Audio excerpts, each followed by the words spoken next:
knowing the kids on a deeper level. Like, I want to know them deeply. I want to know what makes them feel loved, what makes them feel safe, the way their brains operate, if that's possible, which it is, what their motivation is, where are they coming from, and then like what's the why behind their behavior. So if they're having a reaction, instead of like being defensive or taking it personal, which I think is, again, my default, it's like, why are they having that response to this?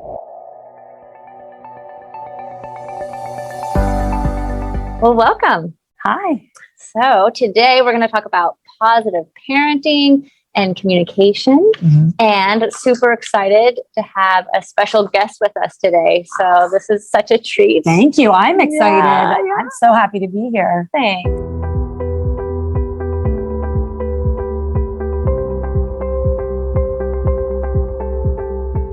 I'm going to take off my doctor hat today. Wow. And put on my mama hat. I love that. Really, the only thing that qualifies me is having amazing mentors that I have gleaned so much from in regards to parenting and communication, and just seeing the way that they've gone through difficulties and challenges, and then they've been able to be vulnerable with me and tell me how they got through those and then the victories. So those mentors, God is very gracious to me in my weaknesses as a parent, and I've done a lot of work to get through a lot of those weaknesses and become better in different areas. And then broadcasting for 18 years, as you were saying, Dr. Stewart, has really helped me with a lot of foundational tools for communication that really transfer across the board, no matter who you're talking to, whether it's kids or really anybody.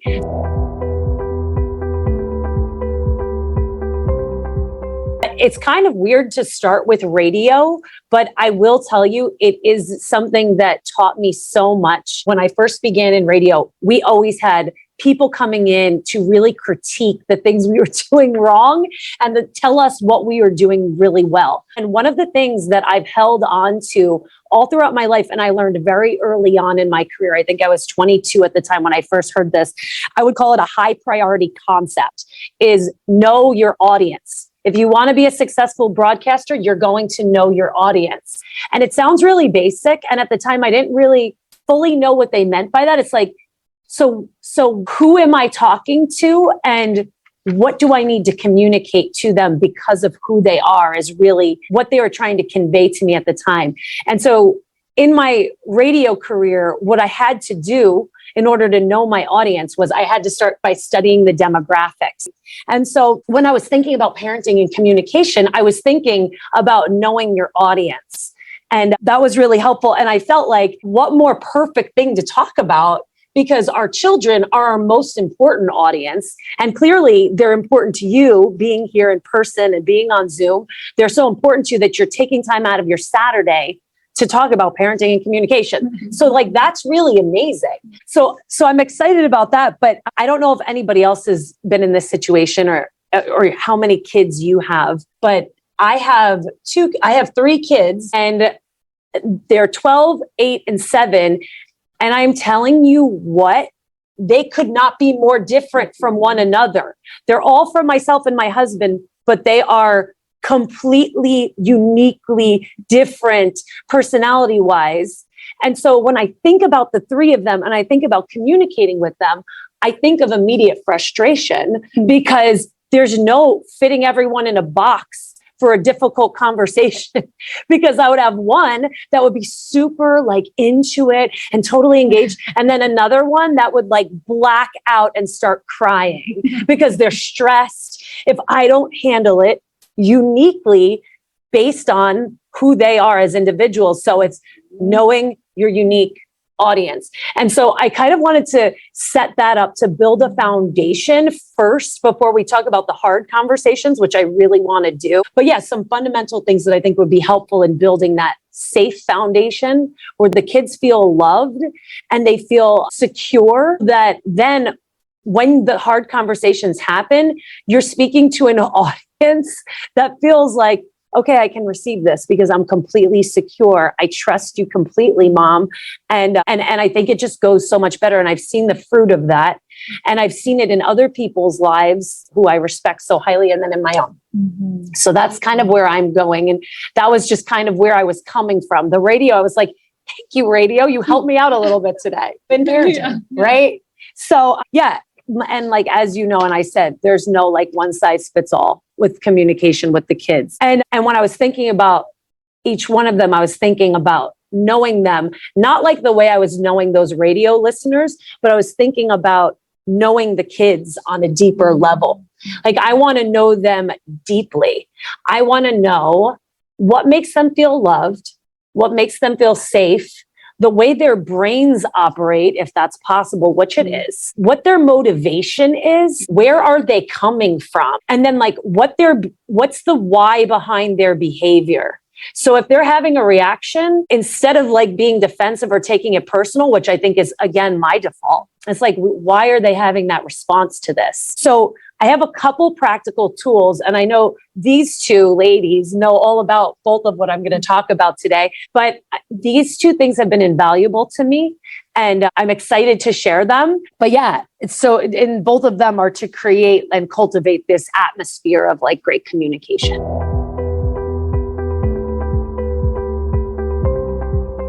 The first one is called the 5 love languages. There are 5 love languages. I was blown away when I heard about this, and maybe this is something you've heard of, but I feel like it's actually a good reminder, even if you already know it, to like refocus on that with your kids. And a really good example of the 5 love languages, if you think first to like put the kids aside for a moment, but think about your relationship with your significant other, whether it's your spouse or whoever you're living with. So, okay, the 5 love languages are basically that we all receive love in one predominant way. And we receive love in all 5, but there's one that supersedes all the rest, right? And I don't know if you've ever felt super drained in your relationship because you weren't feeling that love from your significant other. I know that's happened with me and with my husband. So, right. And he always seems clueless. And before we knew about the 5 love languages, it's like just frustrating and you're mad and you don't have words to put around. Why aren't you loving me? Why don't I feel like you love me? And it could be because he thinks he's showing you love in one way, but you receive love in a completely different way. So maybe your significant other would approach you to snuggle in bed, but what would have really been showing you love is being there for you after dinner when the kitchen is a disaster and you need help cleaning up. So what would have been love to you is serving me and the family, and snuggling doesn't really like hit it, not like cutting it right now. So like that would be a difference in love languages, physical touch versus serving. And there's a book called The 5 Love Languages. It's by Dr. Gary Chapman. And there's also The 5 Love Languages for Children, which is so helpful. And it's by the same author, but then there's Dr. Ross Campbell that also wrote that book with him. And the book talks about how there are 5 ways to receive love, like I had mentioned. But when we don't receive our primary form of love, we feel empty. And he uses the analogy of a love tank. And so if you're not being poured in this one specific way, then your love tank, it's kind of corny sounding, but how many of us have felt depleted when we're not feeling loved? So it's like, okay, yeah, that's actually, all right, love tank it is. We'll call it a love tank. Mine's empty, like, no. But so for the kids, it's the exact same thing. And the 5 love languages, and I could just run through them quickly, are physical touch. So there are kids that feel loved by mom and dad or whoever is raising them when they are hugged and kissed, touched on and their hair, like touched on the face, their hands are being held, backs are being rubbed. You cannot touch this child enough. Mm-hmm. And when you do, they are feeling like their parent. There's just not even a question of how much you love your kid if they are experiencing love in this way. Words of affirmation would be the second one. So it would be words of affection and words of endearment, words of praise, encouragement, guidance. And when they're not receiving those words, it feels like they are unloved. This is my primary love language. It's my oldest daughter who's 12. It's her primary love language. And it's just like a sense of needing to be affirmed all the time by mom and dad, the people who you look up to most and are raising you, and you want to hear those things. Quality time is the third one. And this is undivided attention. And it's the second in a tier of love languages for one of my daughters. And it's, you cannot use your phone when we're playing this game.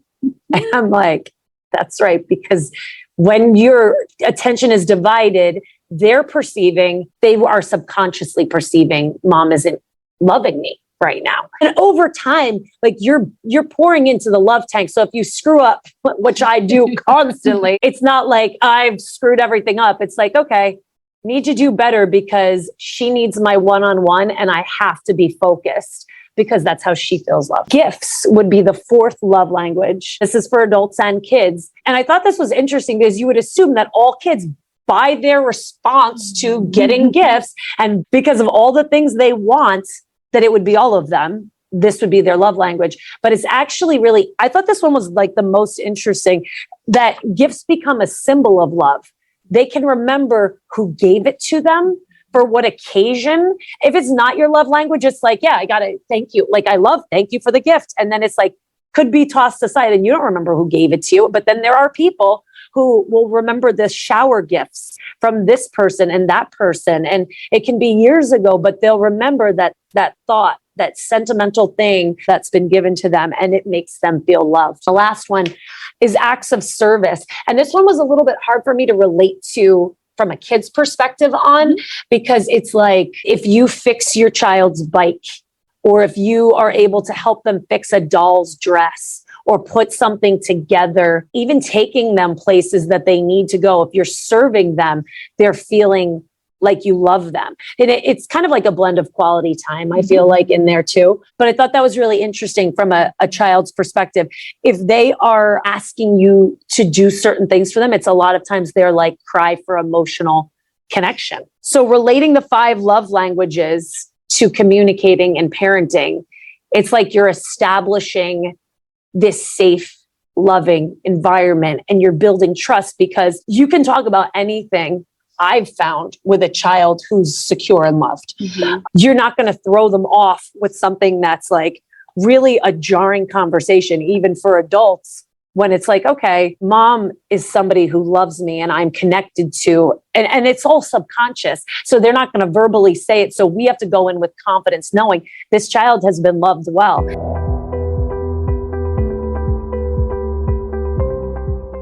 And actually, I found a quiz, and you guys knew that one. It was so helpful. It was actually hilarious giving my kids the quiz, because my 8-year-old is the one I think of. She's the middle. And I'm giving her the love languages quiz, and her number 1 is physical touch. And literally, when I would mention, so the way it works is really cool. They give you 2 choices of, would you rather hear me say? And then it gives you one choice and it gives you another. And so the one choice would be like, I'm going to give you a hug, which is weird. And no one says that. But I would say that as the first option. And she would go, oh, and I'm like, oh, or I'm like, and no one says, I'm going to give you a kiss. But I would say that as the one option. And she's like, I'm like, you want that? Okay, got you. I will. And so like, I seriously think I should be like just carrying her around, and she's the one who will be like, I'll be driving in the car and she'll just be like, hold my hand. And it's very sweet. But my husband has even said to me on multiple occasions, why is she'll find a way to snuggle while you're walking. So it's like, I knew it was going to be physical touch, like through the roof for her. And what's great about this quiz is it shows you a breakdown, like almost like the percentages. Yeah. And so I'm like, off the charts, we get it. Okay. But then from there, it's like, it gives you the second one and it gives you the third one and all that. So it's all really, really helpful. I found it to be anyway. Has she always been that way? I think it was my own fault, actually, because when I had her, it had been after 2 miscarriages. And so she was like, her middle name is Hope. Her name means precious. She like sat here in my arm for like the first few months. Like no one was taking her. So I feel like there was almost like it was established that like you are connected to me. So I blame me. Yes. We talk about like nature versus nurture. That was more of like mom response. Sorry. I did this. Like, I don't know, but she was always like that.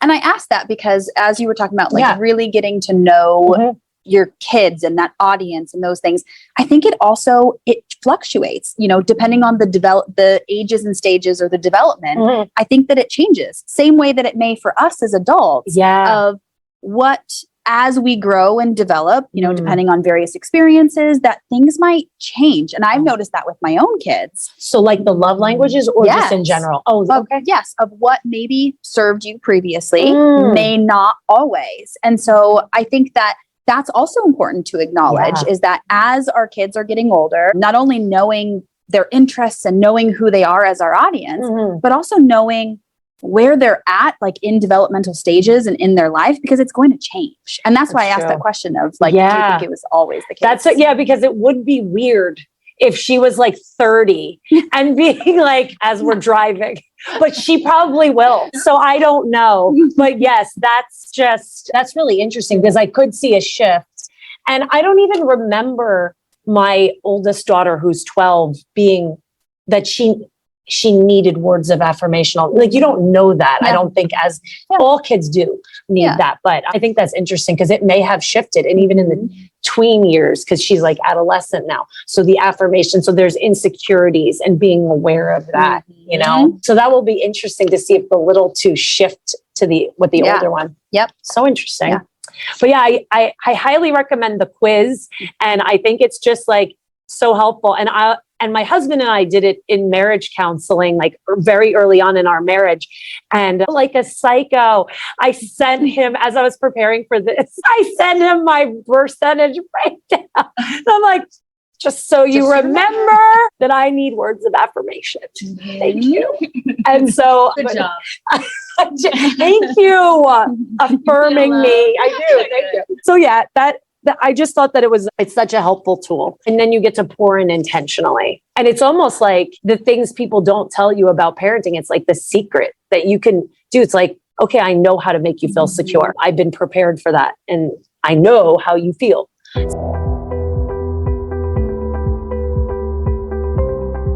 The second really practical tool, which I also love, and I know you ladies love it too. And we are very similar as this test reflects.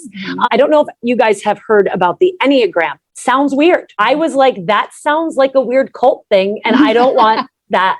So, but I love it. It's a phenomenal tool. I got this like from online. This is the exact what it is, the definition. It's a personality typing that describes the patterns and how people interpret the world and manage their emotions. That is like, so it's like you're handing over the keys. It's so helpful. What I love about it is that it leads you to the why behind the behavior. So it's what's motivating somebody, which is like just so helpful because the behavior is the frustrating thing.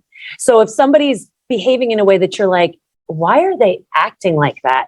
Why is this person being so insecure? Well, you could go back to what their personality type is. And this is helpful with the kids because it's just eye-opening. There's 9 different personality types with the Enneagram, and they all have a name. And there's also ways of understanding the way that the different personality types relate to each other. There's a personality type that you are predominantly. You also have a secondary one, which they call the wing. Let me give you the names of them because it makes more sense when you kind of hear this stuff. The names they really sum it up well. A number 1 is a perfectionist. A number 2 is a number 3 is a performer. Maybe like there's kids that you have, the bells are going like, yes, that is what that one is. The romantic, the investigator, loyalist, that's number 6. This number 7 is enthusiast. Number 8 is a challenger. And number 9 is a peacemaker. And there are phenomenal books out there that break down, like you could buy a whole book on the number 2.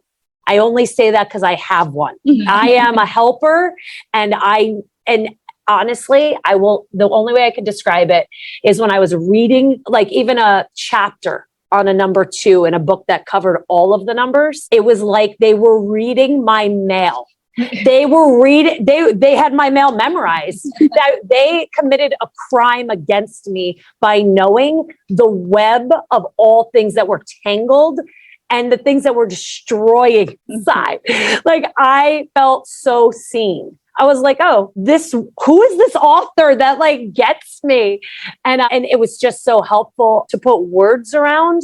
And a lot of it was the insecurities. It's really the things that we struggle with internally that we might not even have like verbiage for, of like, why do I act this way? Like, why am I like this? When I read the chapter about my husband, who is a 9, which is a peacemaker, cried because I felt like I finally understood some of the things he was really maybe internalizing and battling that he didn't have language for, that even sometimes like therapists might not bring up. I don't know, maybe a good one would, or I don't know. But all I know is that this helped our marriage go to a deeper level. And I really, really, really appreciated knowing about it finally.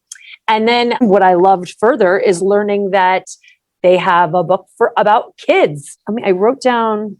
That I didn't know. I didn't know they had a kid version of it. So helpful. Yeah. The Enneagram of Parenting, the 9 types of children and how to raise them successfully. Thank you. I'll send you the link. But if you just Google it, it's the first book that comes up when you Google the Enneagram of Parenting. And basically it's about like there's genetic components involved. And then there's also environmental, the way that it's almost like a shield you pick up as a child. That's the way it's been described. I don't even know if the book describes it that way, but that's one way I've heard it. It's like you're picking up a shield because that's how you're going to deal with the world. That's how you're going to interact. And it's almost like your go-to, and it gives you a path in all circumstances. So does it give you like feedback on, say, what number you are as a parent and how to parent that number of a child? This book doesn't, but there are resources for that. And that's where it comes to the next level. Yeah. So I'll give you an example because I think that's helpful. My oldest daughter, I'll use her. She's 12 and she is the same number I am. So I know this number really well. She is a 2 and that is a helper. And it's not even a question of whether she is this, because it's almost like through and through. So it starts with positive attributes, but we'll get to the other ones. And 2s are empathetic. They are sincere and warm-hearted. They're friendly, generous. They're self-sacrificing, but they can also be sentimental, flattering, and people-pleasing. People-pleasing is like the stronghold I've battled in my life. It has been the mountain in front of me that I feel like I got breakthrough in maybe 5 years ago, and I'm 41. They're well-meaning. They're driven to be close to others. So like the driving force, I want to be close to you. I want to know you, but they can slip into, and I thought this is so well said, doing things for others so they feel needed. They need to be needed. My husband always goes, I want you to be happy, but I want to be the reason. That's quoting me. Those are my thoughts. So yeah, they typically have problems with possessiveness, acknowledging their own needs. So they'll love to focus on the needs of others because they're trying to like earn love. So that's tough. That's something that I do see in my daughter because it's performance. She's trying to perform. And I think there's some like birth order stuff too, because you might see that in the firstborn and stuff like that. At their best, they are unselfish and altruistic, and they have unconditional love for people. Their basic fear is being unwanted, feeling unworthy of love. That was huge for me. Huge, feeling unworthy. And it's not something you can put words around as a kid. It's not something you could in your 30s or even like 40s. It's so hard to say that. But once you know, then you can start to work on it. So what I love, I have a friend, one of my closest friends, he loves the Enneagram because he's very self-aware, but I always yell at him because he uses it as a crutch. He just likes to tell you, well, I'm a 6. That's why I'm doing it. And so I'm like, so then you cling to fear? And like, because fear is like the big thing for a 6, a loyalist. And so but what's really helpful about it, if you use it as a tool, is like, okay, this is me when I'm healthy. This is me when I'm unhealthy. And so how do I get to healthy? And I am a believer, because I've seen it, is that no one can say, this is me, I can't change, because I've seen transformation in lives, not only my own, but other people. So if it is like a mountain, like I said, the people pleasing mountain, but I've been able to get over it in a lot of ways. It's ongoing, but yeah, I mean, that's really helpful. And then they also will say, so as I was mentioning, that there is also a wing, there's a secondary. So it's not just that you're the helper or the perfectionist or the enthusiast or the challenger, then you also lean to one or the other side. So if you're a 2, you might also be 1 or 3 wings. So that would be a perfectionist or a performer. And so then this helpful book tells you, if you're a 2 with a 1 wing, you're a servant. If you're a 2 with a 3 wing, you're a hostess. And it does all the combinations. So you can really get down to a specific way a child or an adult sees themselves without even verbalizing it. You could tell by their actions a lot of times, but this tells you the motivation of why. So it talks about those insecurities that are deep down and within. And for me, it was so eye-opening. I don't lean on it constantly, but that awareness, and then being able to target the love in areas where the insecurities exist, is really helpful. And then, as you were mentioning, Dr. Gordon, so then how do you the resources to parent on that, once you know the number, right? So there's resources about raising a 2, which I was like, what do you have to say? You have to remind that child that they're loved, not for what they do, but for who they are. That's big. So that again, it goes kind of hand in hand when you think about the love languages, because that child might also be a words of affirmation. So it's oh yeah, that makes sense that that's your love language and that's who you are inside. I've done this one and it's hilarious. Role playing with your child to show them how to say no and where they should set healthy boundaries. Incapable. My daughter, who's a helper, she's like, I can't. I'm having her little sister be the one that's challenging her. And she's giving up. I'm just take a stand. I won't take a stand. Okay. We have a lot of work to do. So you help them process their feelings. It talks about one-on-one. This was game-changing for my daughter, was buying her a journal to start journaling in. And for her, it's a prayer journal, but she does it every day. And at first she was I don't want to do this. And I was it's homework. So she had to do it. Now she does it first thing and loves it. And I've read it, not even ashamed. She has volumes now, and I read them every now and then. I've learned so much about the way she processes through, and she's even handed it to me and been read this and whatever. And it's really just to make sure how she's processed. It's helped me a lot. And I think it's helped her a lot sort through her feelings. Model sincerity and authenticity. This is big for 2s because they're very nice and sugarcoaty, and you can't be, to get your authentic self out is so important. And then lastly, to help them clarify their own values by asking them questions about their likes and dislikes. My daughter can be incapable of telling me what she doesn't like because she doesn't want to hurt their feelings. And I'm please, I have modeled so much of and so of course I see myself. You see yourself.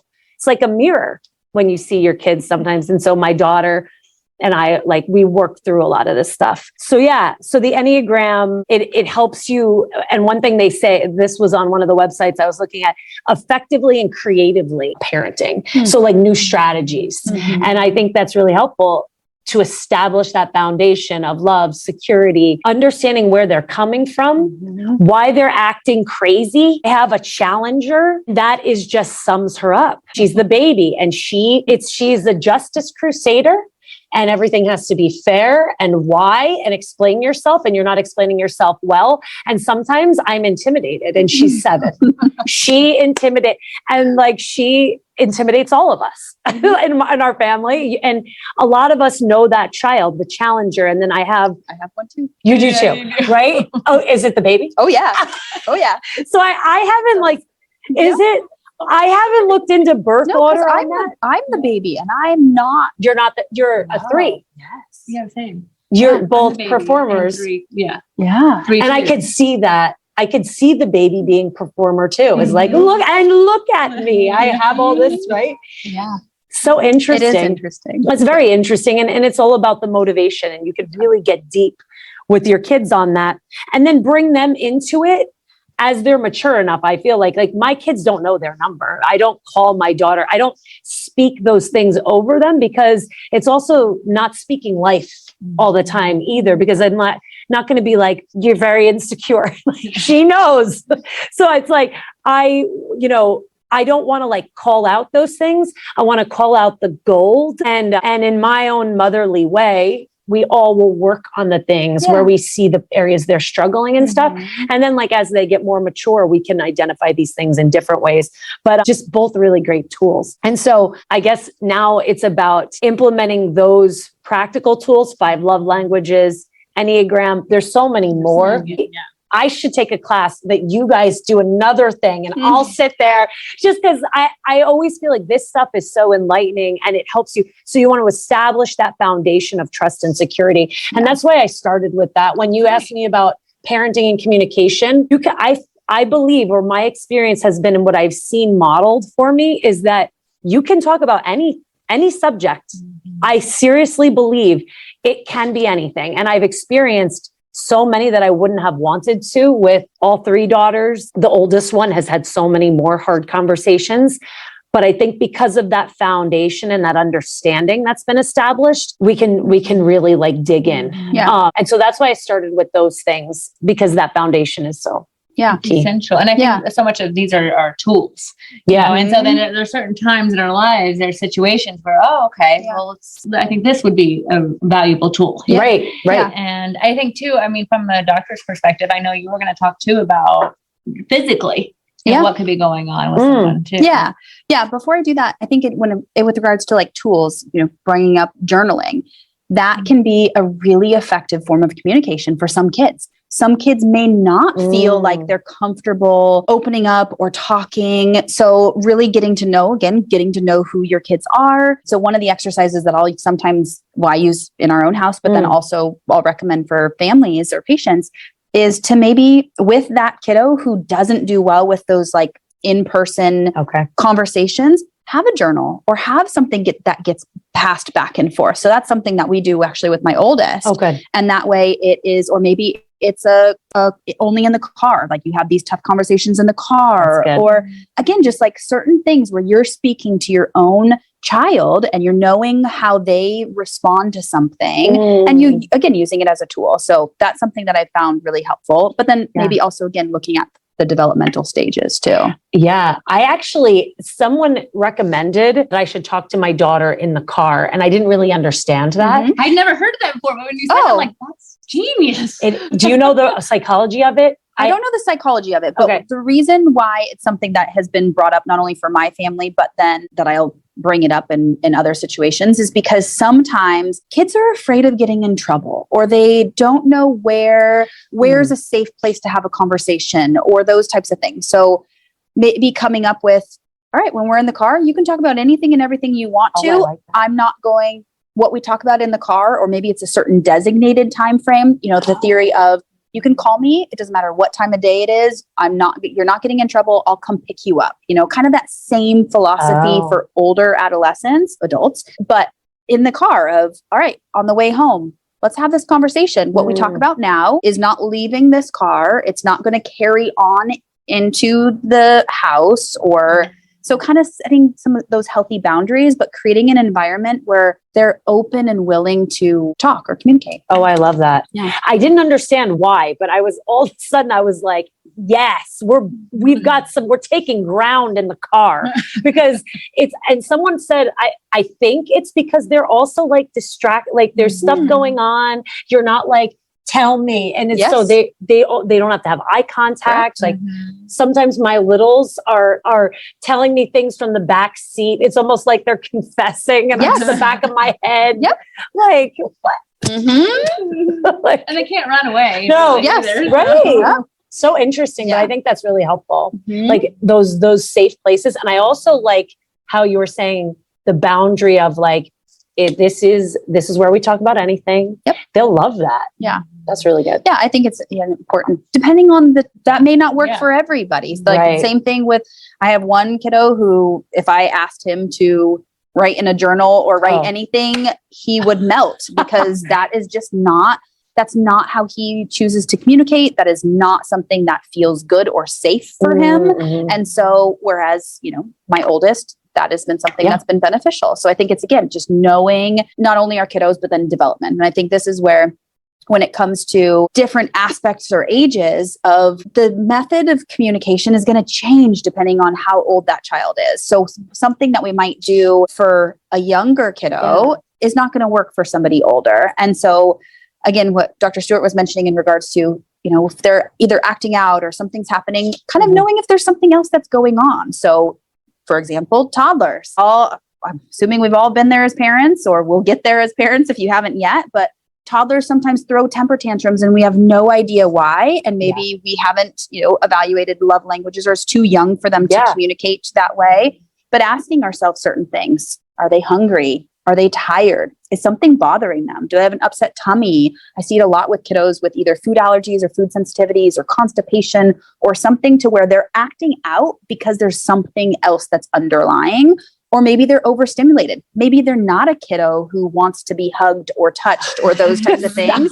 And so they're overstimulated by those types of things. And so looking before we have a consequence or, whatever it is, asking ourselves some of those things. Those are and good. Sometimes we all just need a moment to kind of break down. And so giving our kids that space to be able to do that sometimes. That's too. good. But it all depends on their ages. Yeah. It's very, very different. So that changes the conversations that I have with families in regards to, all right, let's talk about the first year of life. Let's talk about 1 through 3. Let's talk about, older kiddos, and then adolescence is a whole different ballgame. But Totally. Yeah.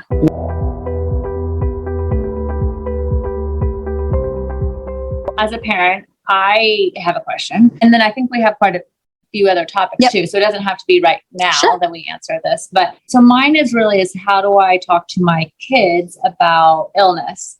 And it's such an interesting question as a doctor to ask that.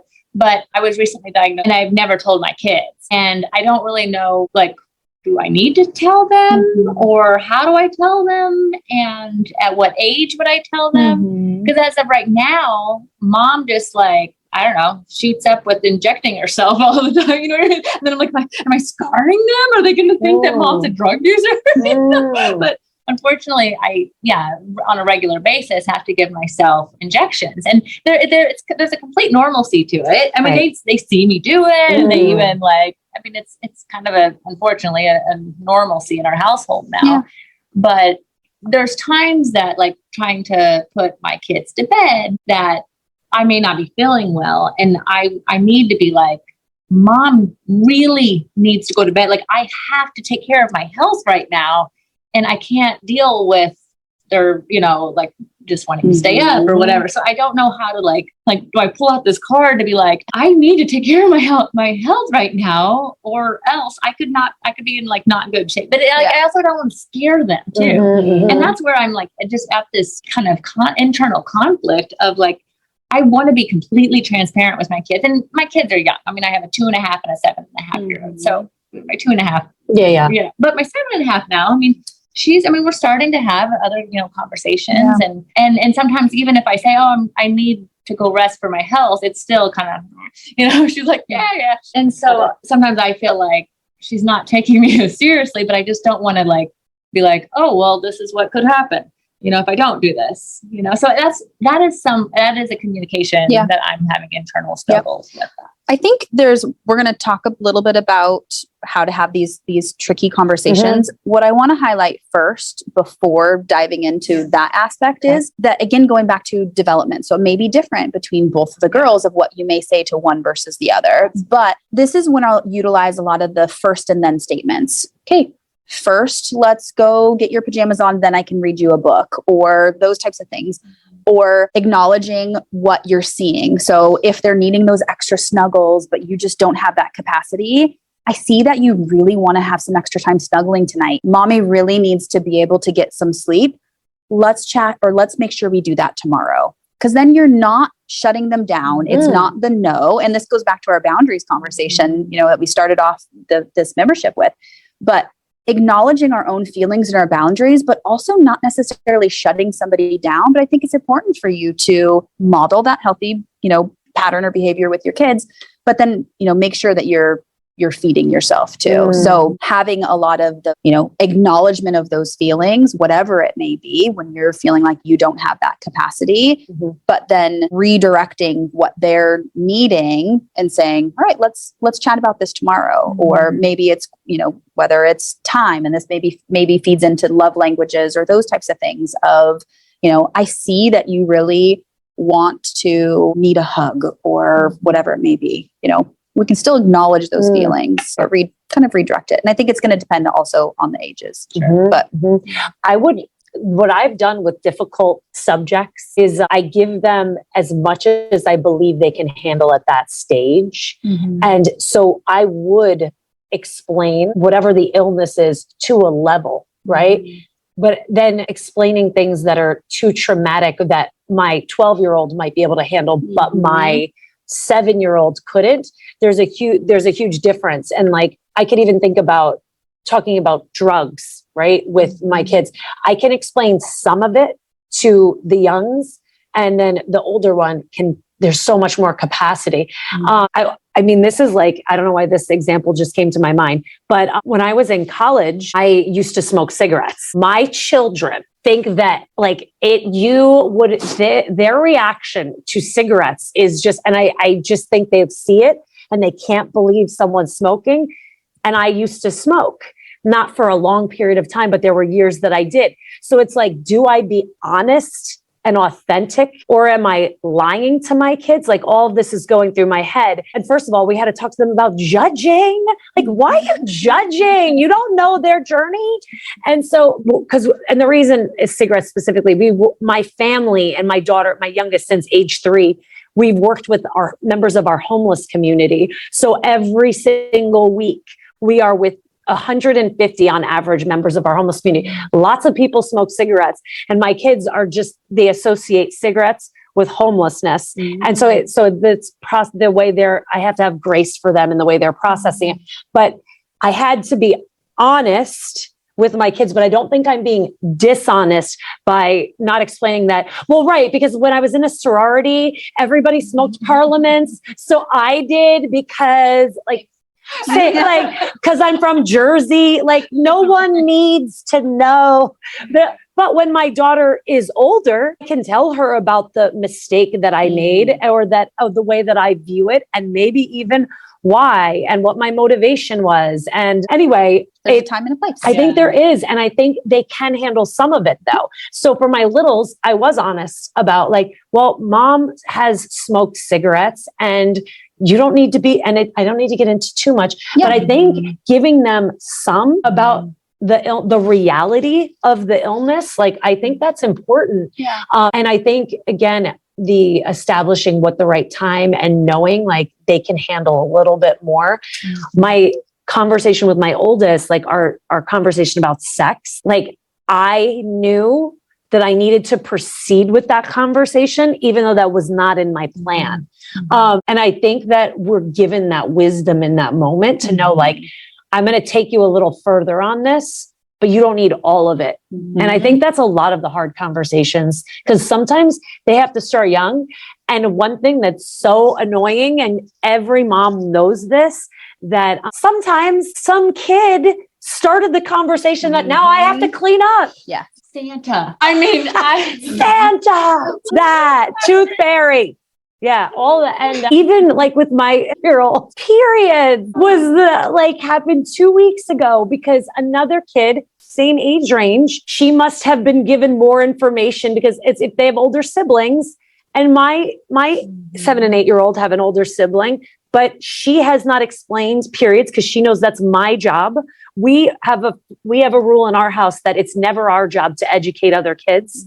And I'm firm about it. And there's consequences if I ever hear that they're educating other kids, because it's not fair. It's not like, because I know they're creating a mess for the other parents to clean up. So stop. I always tell my kids, and Santa, Tooth Fairy, they've been educated by other kids, which that was so light compared to some of the heavier ones I've had to clean up. But I feel like that even with the illness stuff, I want to be the one to lay the foundation of what is that? And this is the reality before, someone else, because they're educated by their friends so much more than we would want. Right. Yeah. Or I think in these instances, even if we're not talking directly to our kids about certain things, they are picking up on things or hearing conversations. And I think that a lot of these, and it goes into some of the other difficult conversations or topics, whether it's divorce or separation or those types of things, kids are smart. They pick up on so much more than we think that they might.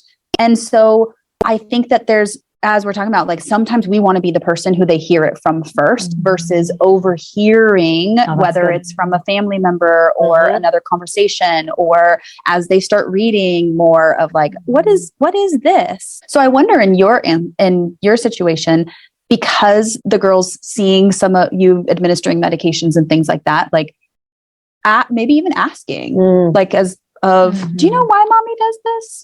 That is as we talked, there's a time and a place for it. Or if they express curiosity of, well, what is it that you're doing? And so I think that you might be able to get that innate feeling for, this is where I want, this is a good time to talk about this. And I really appreciate that you're sharing. And this is enough for today. Because I think that's where I think maybe I've been thinking so much is that, like, okay, now we're going to have the conversation. So now we got to like carve out a whole hour and a half to take it. And that's the thing, even as a doctor, there's times that I'm like, especially when I was newly practicing, I'm like, okay, I'm going to talk about the biochemistry and we're going to talk like the simplest question. And then sometimes it's all they really want is nope.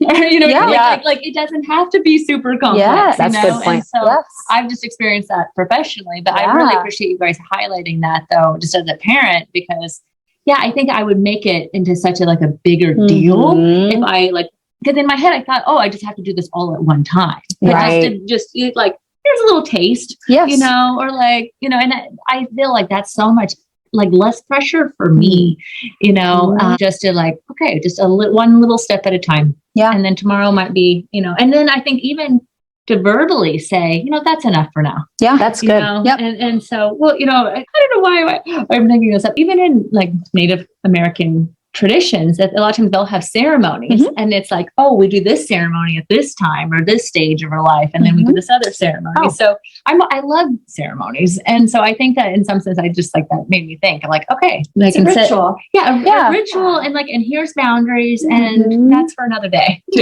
Yep. That's right. So that it just, I don't know. I just thank you. I feel like I have so much more burden of, because I think I was like, okay. And then if she asks this, then what's my answer? I overanalyze, what is this conversation going to look like? So I appreciate it. And I kind of piggybacking on that, I think we also know, and we can see it in our kids' responses or reactions of when they are also done.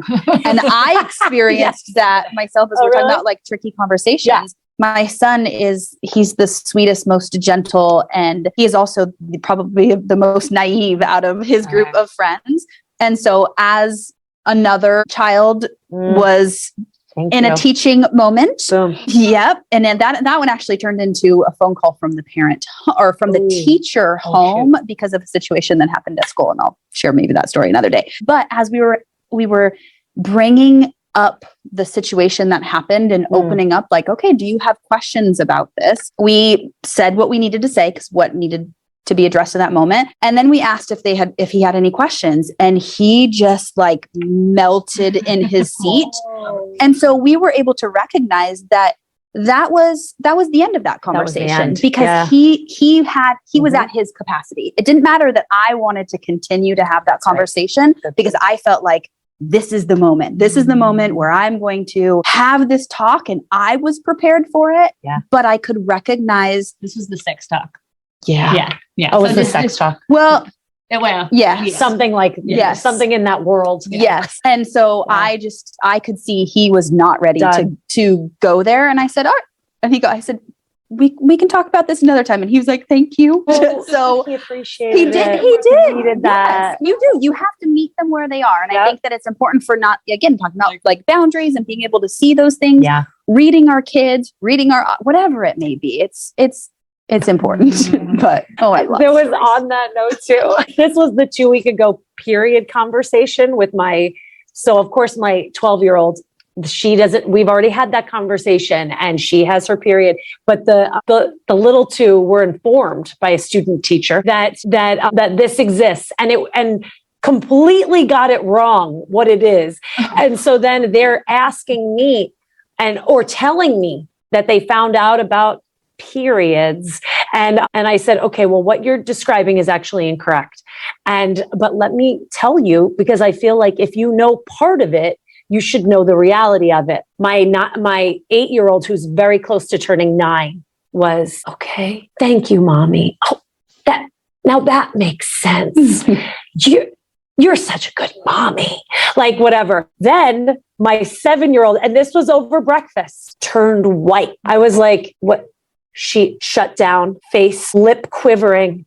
And then she got up, took a blanket, and went to the couch. I was like, I've broken Naomi. Period discussion broke Naomi. And she's my challenger who doesn't like to be out of control. So she'd be the first to be like, funny about something, and she's the one who's asking all the questions and she wants fairness. But I think the thought of what it was that would happen to her body and that she lost she couldn't come back.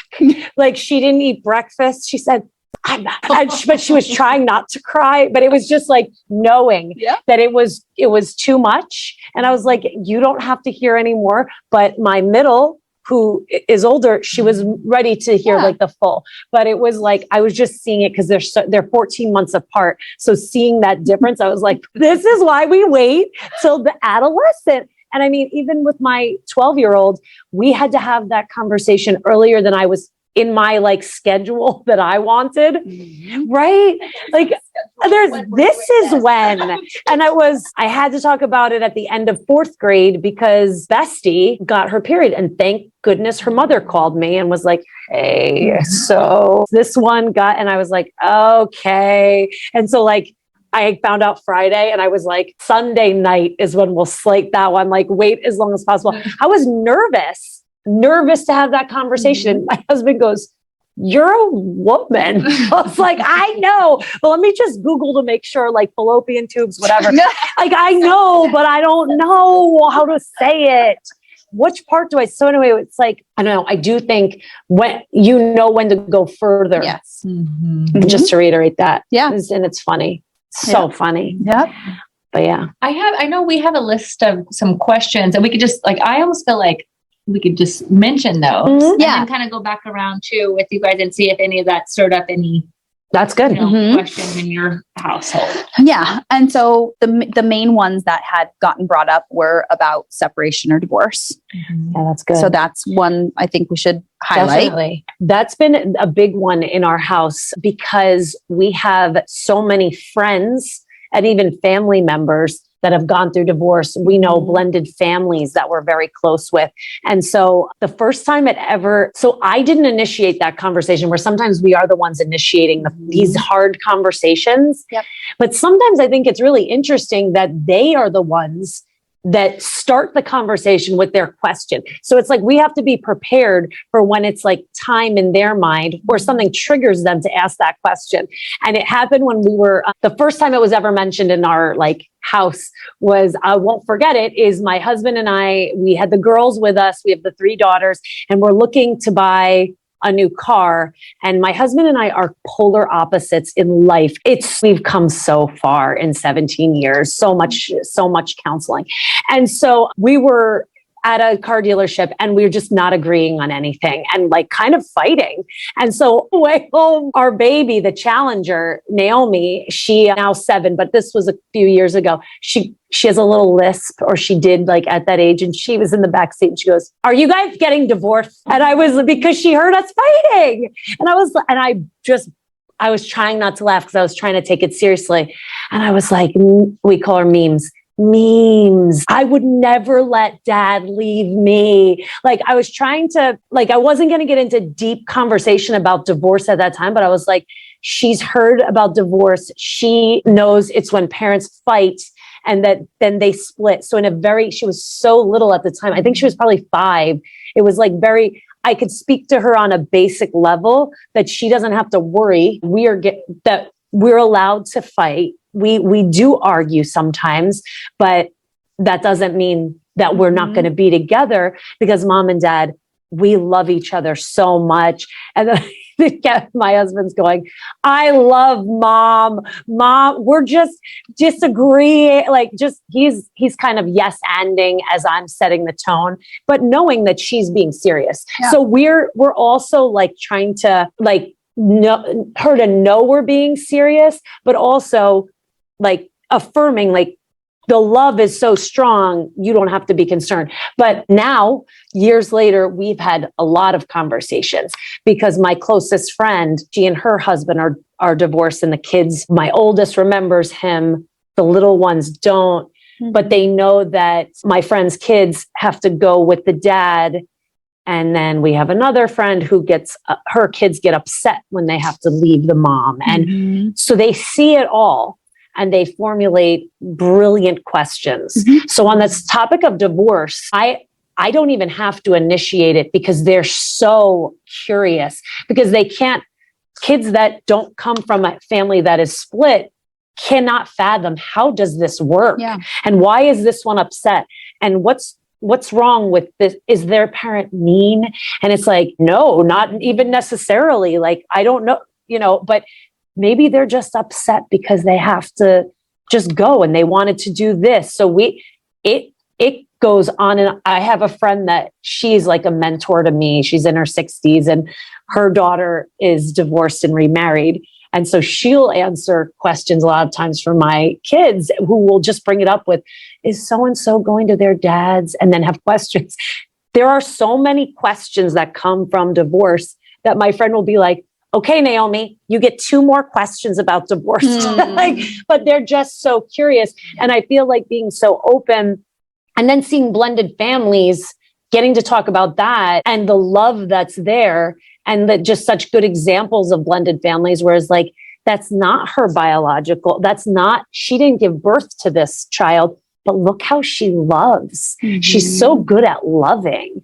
And you would never know that wasn't her, but she has another mom who loves her too. So it's really affirming what you see, and then being real about the times when the kids are crying or upset. Yeah. My kids get a lot of questions about that. I see a lot. I hear a lot about it in clinical practice, whether it's from separated parents or parents who are trying to navigate, like, okay, when do I tell my child about this? And I think, again, it goes back to, there's a time and a place, acknowledging, this is what's happening, creating that safe environment with enough time. And I think this is a time frame where I would say, if you are going to bring up that topic or conversation, make sure that there is enough time to be able to answer those questions. Yeah. So that way it's not this like, okay, well, now I don't know how to process these feelings.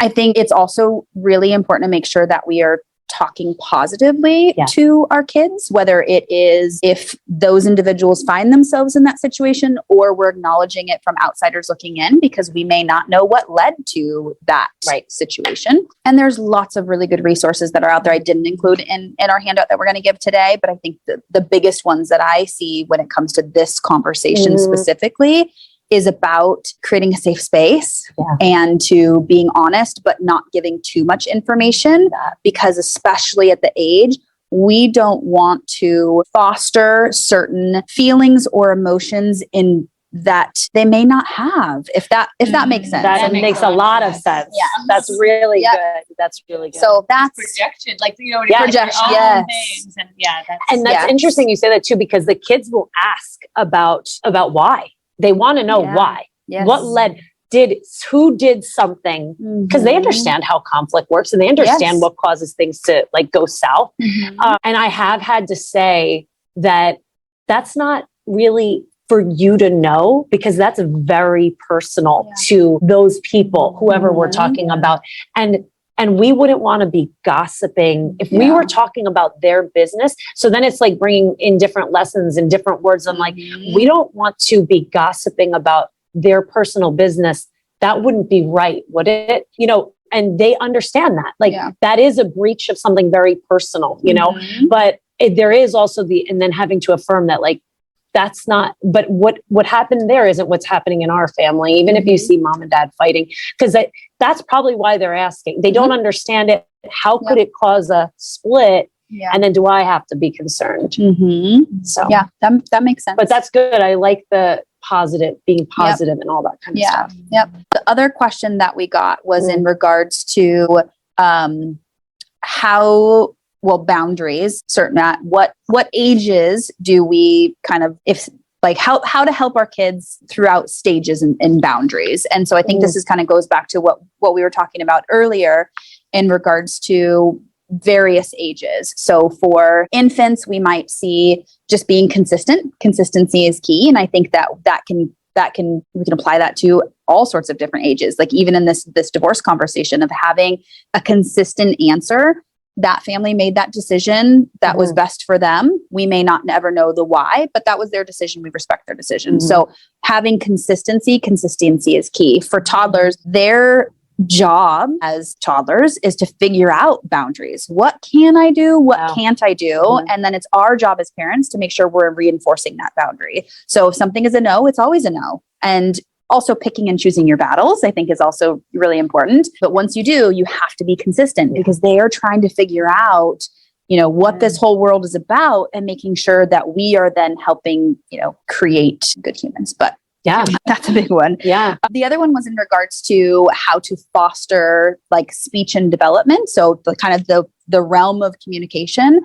And what I tend to find is that, you know, people will ask me, well, you know, are there certain songs or music or colors or things that I, you know, should be doing with my baby or toddler or whatever the age is. And I think as we were talking about preparing for today's discussion was make sure that we're just talking to our kids. I think that it is important that we're not necessarily dumbing things down or that we're not talking to them in like baby talk or things like that, but that they are a part of conversations and that we are even in infants. You know, I will talk to babies. I will tell them as a part of physical exam, I'll tell them exactly what I'm going to be doing because they're understanding. And so I think that that's important to do throughout childhood. And that'll come through in some of our parenting resources of just saying, well, here's the why behind it, or here's what I'm going to be doing. And kind of walking through certain expectations. But the more we talk to our kids and the more they're around communication, that's going to help develop speech and language and those types of things. One thing that I learned, and I can't believe this experience is helping me right now, but homeschooling, I've been to seminars trying to figure out what am I doing? Now I'm a teacher to my children and responsible for their education.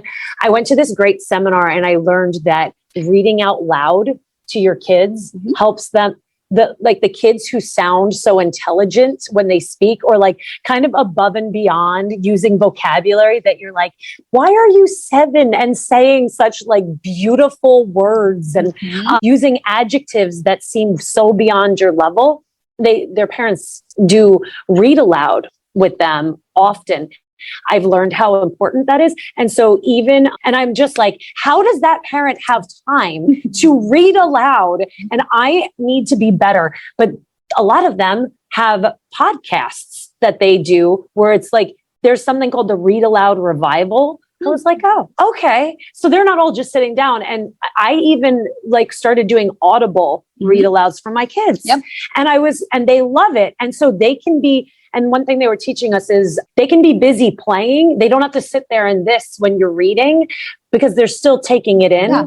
And those kids, Like they listening say, to music. yes, Yeah. the verbal and in writing. They learn how to write through hearing the books read out loud. So podcasts, and also on YouTube, and also just websites. If you type in, like, there's like even a celebrities reading books in like fun ways. And then they just show the illustrations and everything, which is cool. So that's another one. That was helpful. Yeah.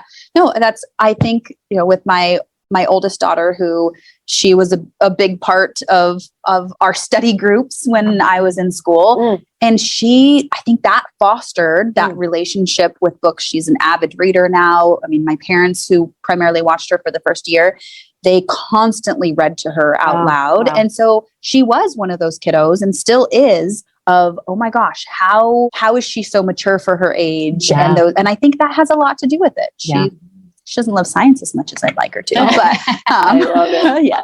Even too, I mean, moms probably know this too, but even like with my littlest too, I try to say, okay, now let's put your right arm in this, the jacket. Okay, now your left arm, or like, look, there's your yellow shirt. And even if it's like, they don't know colors, it's just hearing it and then the association.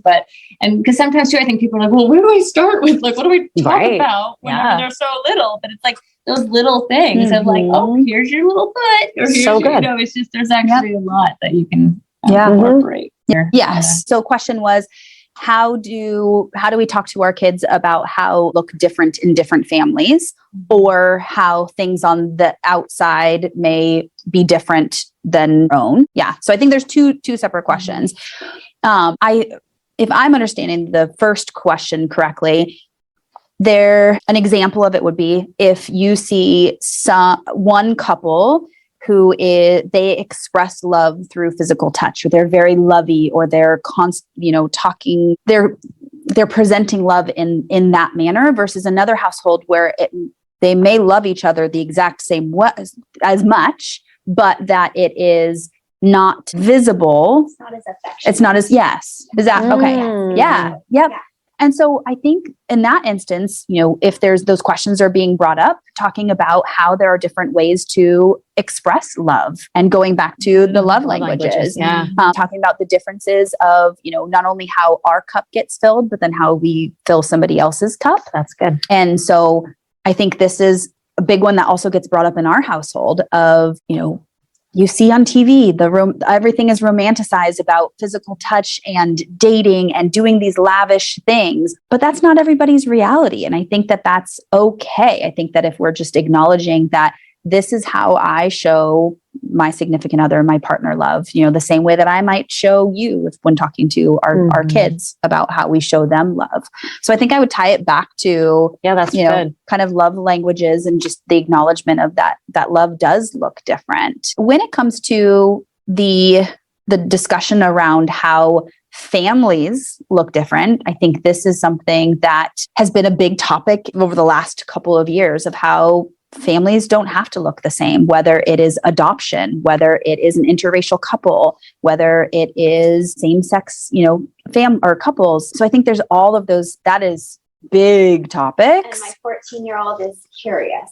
Yeah. About all of those things. And I feel like I step on eggshells through those moments because I'm very unsure of how to discuss that. Yeah. And so it's always, especially the latter question, that's really tough for me right now. So I'm appreciating anything. Any other parent. No, absolutely. And you're not alone in that. I think that there's a lot of us who are trying to navigate any of these difficult conversations. So I think the first thing that I would do is make sure that we are educating ourselves on, okay, is there a history behind certain things, or being able to be prepared to answer questions that may come up. And so whether it's arming ourselves with various resources, asking for advice from, other families or friends or things like that. I think also holding space, which can be a really big one of, I think, especially in adolescence. I think some teens are afraid to ask questions, and they're afraid to feelings that may come up with asking those questions of like, am I a bad person for